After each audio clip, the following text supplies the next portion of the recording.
CNN 웰빙 라이프.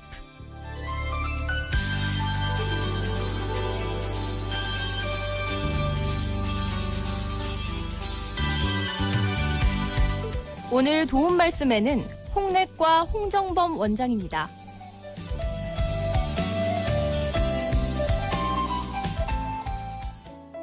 위장 점막이 흡연, 스트레스, 약재, 헬리코박터균 감염, 악성 종양 등에 의해 손상이 되어 가장 표면에 있는 점막층보다 깊이 패이면서 점막 근층 이상으로 손상이 진행된 상태를 위궤양이라고 합니다.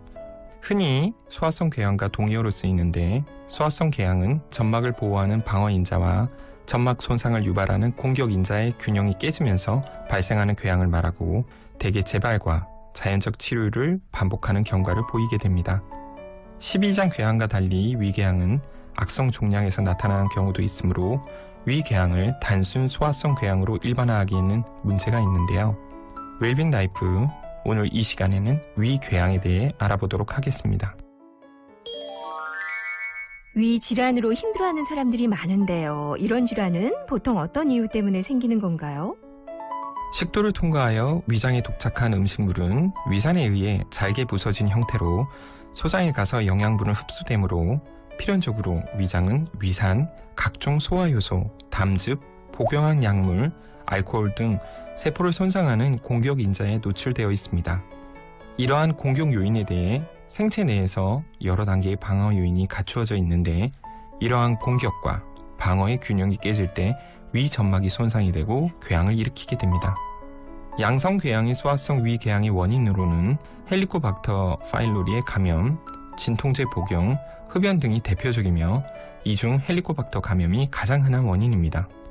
12장 궤양에는 위산 분비가 많아져서 궤양이 발생하지만, 위궤양에는 위산 분비가 증가하지 않아도 궤양이 발생되는 것으로 보고되고 있습니다. 따라서 위산 분비가 증가하는 것보다 위장 점막의 병적인 변화에 대한 방어인자의 감소가 위궤양 발생에 더 중요한 역할을 한다고 받아들여지고 있습니다. 또한 위장에서 12장으로 음식이 넘어가는 유문 부위의 압력이 증가되어 공격인자 배출이 늦어지는 것도 발병의 중요한 원인을 한다고 보고되고 있습니다. 헬리코박터균은 주로 위장에 감염되는 세균이므로 이러한 병리 현상에 모두 관여하게 되어 위궤양을 일으키게 됩니다. 진통제에 의해서 위궤양이 발생하는 기전은 약물이 위장 점막에 직접 닿아서 자극을 일으키거나, 또는 위장 점막의 세포층의 재생과 기능을 조절하는 프로스타글란딘이라는 물질의 생산 과정에 진통제에 의해서 차단되기 때문에 위장 점막이 손상이 되어서 궤양이 발생하게 됩니다. 흡연도 원인이 되는데, 위장 점막 세포의 재생과 점막하 조직의 혈액순환 등의 장애를 가져오므로 궤양을 일으킬 수 있습니다. 그러면 위궤양이 있을 경우 주로 어떤 증상이 나타나나요? 위궤양, 위염, 12장 궤양, 역류성 식도염 등 많은 질환에서 복통이나 명치 통증이 나타나는데, 특별히 어떤 질환에 특정적인 복통은 없으므로 증상만으로 질환을 감별해내는 것은 불가능합니다. 보통 메스꺼움이나 체중 감소 등이 흔히 나타나게 되는데, 체중 감소가 있는 사람에게 위궤양이 발견되면 악성 궤양인지를 반드시 감별 진단해야 합니다. 위궤양으로 인해 장출혈, 토열, 흑색변, 빈혈 등이 나타날 수 있으며, 만성적인 유문부 궤양은 12장 궤양처럼 장 폐색이 일어나 구토나 체한 증상 등이 지속될 수 있습니다. 그리고 장이 뚫리면서 급성 복통이 나타나기도 합니다. 위궤양이 의심이 돼서 병원을 찾으면 어떤 검사를 받게 되나요? 그리고 검사 후 위궤양이 확진이 되면 치료는 어떻게 하나요? 위궤양이 의심되는 사람에게 위장조영술이나 상부 위장관 내시경 검사를 시행을 하여 위장에 궤양이 있음을 확인하면 되는데요.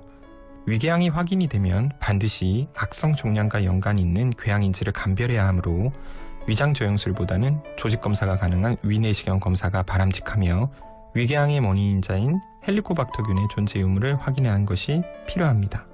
위궤양은 치료 후에도 위내시경 검사를 통해 궤양이 완전히 치유되었는지를 확인해야 하며, 헬리코박터균 치료 여부도 확인하여야 합니다.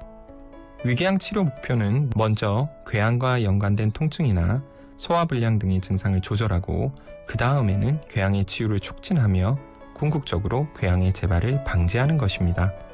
위궤양의 증상은 궤양이 치유되면서 호전되는데 궤양에 대한 치료는 크게 세 가지로 나누어 볼 수 있습니다.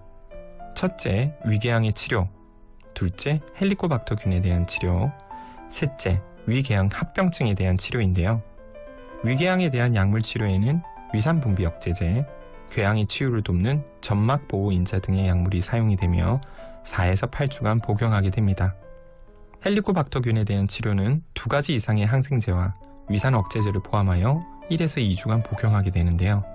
출혈이나 위 출구 폐색, 장 천공 등의 합병증에 대해서는 내시경적 치료뿐만 아니라 수술적 치료까지 시행해야 되는 경우가 많은데요. 위궤양은 저절로 치유되는 경우도 있지만 헬리코박터균에 대한 치료를 하지 않는 경우에는 5에서 60%에서 재발하는 것으로 알려져 있습니다. 적절한 치료가 이루어진 경우라면 대개 4에서 8주 정도의 궤양이 치유되며 헬리코박터균에 대한 치료를 시행한 경우에는 치료가 끝나고 4에서 6주 후에 검사를 통해 완전히 치유되었는지를 확인합니다. 적절한 치료 후에도 위궤양이 지속되는 경우에는 악성 종양이 숨어 있는지를 확인하는 검사가 여러 차례 필요할 수도 있습니다.